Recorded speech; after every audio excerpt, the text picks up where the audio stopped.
सर्व नेत्यांना सर्व त्यांच्या पदाधिकाऱ्यांना मी फाट्यावर मारतो जर ते चुकीचं करत असतील तर.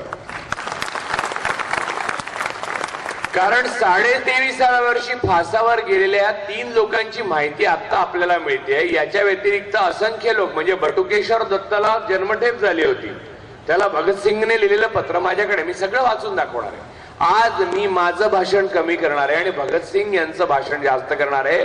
कारण असंख्य अशा गोष्टी आहेत आज माझ्या मनात उचंबळून येतात. भगतसिंगांबद्दल काय आहे की राजगुरू सुखदेव आणि भगतसिंग असं आपण म्हणत असलो तरी त्यांच्यामध्ये मतभेद होत असत. सुखदेव आणि भगतसिंगांमध्ये खूप विषयावर मतभेद झालेले आहेत. त्याच्यावर त्यांनी पत्रापत्री केलेली आहे. लगेच पक्षातनं काढून टाकलं, संघटनेतनं काढून टाकलं किंवा अपमान केला किंवा तुम्ही आत्मसन्मान अवयव कापून टाका आणि माझ्या सिंहासनाला मुजरा करा असं काहीच भगतसिंगांनी केलं नाही. भगतसिंग हे स्पिअर हेड होते. भगतसिंग हे सर्वांचे तत्वज्ञ होते, फिलॉसॉफर आणि गाईड होते. त्यांच्या बरोबर अनेक इतर जण होते. त्यांना एका वृद्ध सहकार्याने जेलमध्ये असताना असं म्हटलं की तुझ्या डोक्यात तुझं यश गेलंय, म्हणजे फाशी झाली होती. यश गेलंय म्हणजे कसलं यश, 50 हॉटेल झाली आहेत किंवा अटारिया मॉलमध्ये भागीदारी मिळाली वगैरे वगैरे असं यश नव्हे. त्यांना फाशी झाली होती आणि देशभर लाहोर पासून ते कन्याकुमारी पर्यंत प्रसिद्धी मिळाली होती. लंडन मध्ये सुद्धा नाव झालं होतं, ही प्रसिद्धी मिळाली होती. तुझं यश डोक्यात गेलंय त्यामुळे तू नास्तिक झाला आणि देवाच्या जवळ जात नाहीयेस तू, असं त्यांना त्यांचे सहकारी म्हणाले. त्या रात्रीत त्यांनी पत्र लिहिलं त्यांना मोठं, व्हाय आय एम एथिस्ट, म्हणजे मी नास्तिक का आहे. 23 वर्ष 5 वर्षे वयाच्या मुलाने अशा प्रकारचं पत्र आजच्या शिक्षण संस्थेतनं पास झालेल्या मला लिहून दाखवलं तर आत्ताच्या आत्ता मी माझ्यातर्फे राजू परुळेकर तर्फे 1 लाख रुपये, आणि मी शब्दाचा पक्का आहे, 1 लाख रुपये इनाम जाहीर करतो. 1 लाख रुपये. मी नास्तिक का आहे, जर नास्तिक असेल तर, आणि आस्तिक असेल तरी त्याने लिहून दाखवावं मी आस्तिक का आहे. आपण याच्या पलीकडे मी बोलू शकतो, मी काँग्रेसी काय आहे, मी राष्ट्रवादी काय आहे, मी मनसे काय आहे, मी शिवसेना काय आहे, मी बीजेपी काय आहे, यावरही लिहिलं तर 50,000 रुपये देतो मी. आपण काय आहोत हे माहीत असणं हे भगतसिंगांचं सर्वात मोठं वैशिष्ट्य होतं. एक बॉम्ब टाकण्या अगोदर त्यांनी इतकं साहित्य लिहिलेलं आहे. या ठिकाणी वेगवेगळ्या ठिकाणी लिखाण केलेलं आहे. या ठिकाणी नाही, सचिनराज सन्याल होते, अनेक लोक होते, बटुकेश्वर दत्त होते, चंद्रशेखर आझाद होते. एवढंच लिहिलेलं आहे की त्यांचं कन्व्हिक्शन, आत्मप्रेरणा इतकी पक्की झालेली होती की ते मृत्यूच्या अगोदर, फाशी अगोदर कोणी जायचं याच्यावर भांडले आपापसात. आपल्याकडे काचा फोडल्यावर जामीन कोणाला अगोदर होतो याची वाट पाहण्यात आपण आपले कार्यकर्ते वेळ घालवतात. आधी जामीन होतोय का नाही, आपला नेता आपल्याला विचारात घेतोय की नाही, त्याच्या दिवसभर खाली बसून लोकांना आपल्या नेत्यांना काही चान्स मिळतोय की नाही.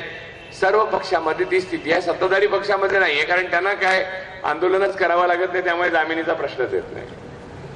आता मी पहिल्यांदा आजच्या या गंभीर घटनेचं स्मरण म्हणून 2 गोष्टी वाचून दाखवणार आहे. मी बऱ्याच गोष्टी वाचून दाखवणार आहे आणि मी तुम्हाला स्पष्ट करतो, कारण त्याल्याशिवाय पर्याय नाही. मला माझं भाषण करणं हे इथे अपराधी वाटतं. ते उरलेलं अर्ध होईल जे कंटेम्पररी आहे, जे समकालीन आहे, ते मी बोलीन. भगतसिंग ते कृपासिंग असा प्रवास जो आपण केला त्याच्यावर मी बोलीन, ते नंतर बोलेन.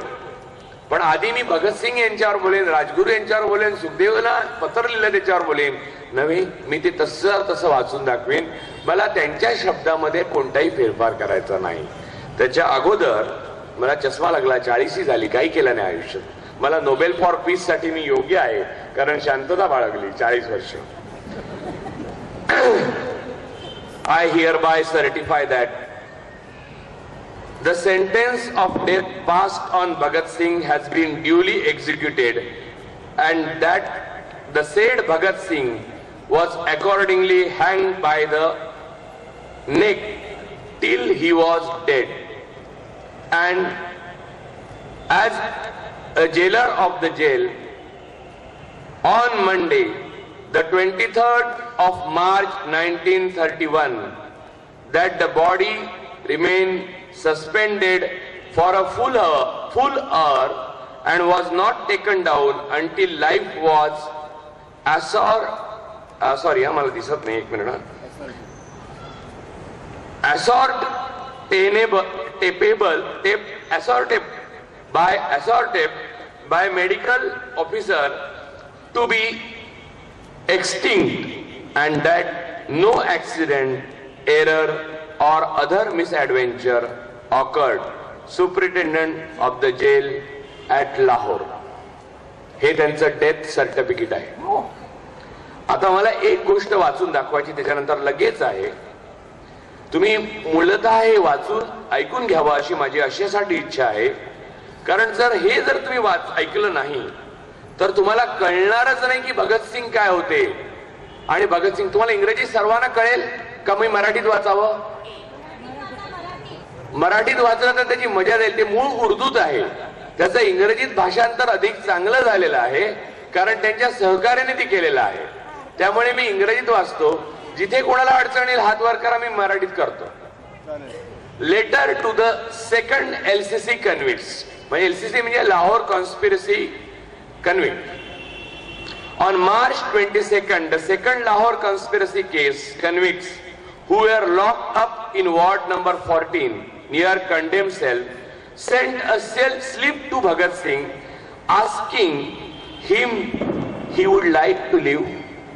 तो जगू इच्छितो का? बघा, मला आत्ता मरण येणार आहे, मला चिठ्ठी येते माझ्या सहकाऱ्यांची, मला जगावंसं वाटतंय का? This letter was in reply to that slip by Bhagat Singh on March 22nd, म्हणजे काल 1931. हे नीट आहे का? पुन्हा पुन्हा आहे का? मनाशी गोळवा. तुम्हाला पाहिजे तर मी मराठीत पण शोधून ठेवलंय, मराठीत पण वाचून दाखवू शकतो. मला तसा काही प्रॉब्लेम नाही मराठीचा, मला मराठी येतं. मारणार नसाल तर इंग्रजीत वाचणं जास्त चांगलं, परंतु मराठीत वाचतो, कारण तुम्ही सगळ्यांनी आग्रह केला. पण ते भाषांतर इतकं चांगलं झालेलं नाही, ते मी करायला पाहिजे होतं असं मला वाटलं. पण एनिवे ठीक आहे. बलिदानापूर्वी सहकारांना लिहिलेलं शेवटचं पत्र 22 मार्च 1931 रात्री लिहिलेलं पत्र आहे. मित्रांनो, तिथे कॉम्रेड्स असं इंग्रजीत आहे आणि उर्दूत पण कॉम्रेड्स असं त्यांनी लिहिलं आहे. जगण्याची इच्छा माझ्यामध्येही असणं स्वाभाविक आहे, मी ती लपवू इच्छित नाही. पण मी एका अटीवरच जगू शकतो, ती म्हणजे कैदी बनून वा बंदी बनून मी जगू इच्छित नाही. पॅरेग्राफ. माझं नाव आता हिंदुस्थानी क्रांतीचं प्रतीक बनलं आहे. क्रांतिकारी दलाच्या आदर्शांनी आणि बलिदानांनी मला एका अपरिमित उच्चस्थानी नेऊन ठेवलेलं आहे, अशा उंचीवर की जिवंत असताना मी त्याहून उच्चस्थानी जाणं केवळ अशक्य आहे. पॅरेग्राफ.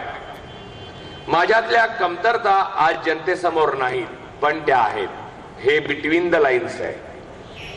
पण मी फाशीच्या शिक्षेतून वाचलो तर त्या उघड होतील आणि क्रांतीचं माझं हे प्रतीक मंदावेल. कदाचित ते निष्प्रभही होऊन जाईल. माणूस कलनशील असतो याची किती जाणीव 23 वर्ष 5 महिन्याच्या मुलाला होती बघा. ते निष्प्रभही होऊन जाईल. मात्र निधड्या छातीने हसत हसत मी फासावर गेलो तर हिंदुस्थानी माता आपल्या मुलांनी भगतसिंग बनावा अशी आकांक्षा धरतील. हे एवढंच एक वाक्य त्यांचं खोटं ठरलं. आणि देशाच्या आपली मुलं शरद पवार व्हावीत, बाळासाहेब ठाकरे व्हावीत, उद्धव ठाकरे व्हावीत किंवा राज ठाकरे व्हावीत असं वाटलं, पण भगतसिंग व्हावीत असलं मातांना वाटलं नाही. हे भारताचं आणि महाराष्ट्राचं दुर्दैव. माझ्यातली कमतरता जनतेसमोर नाहीत, पण मी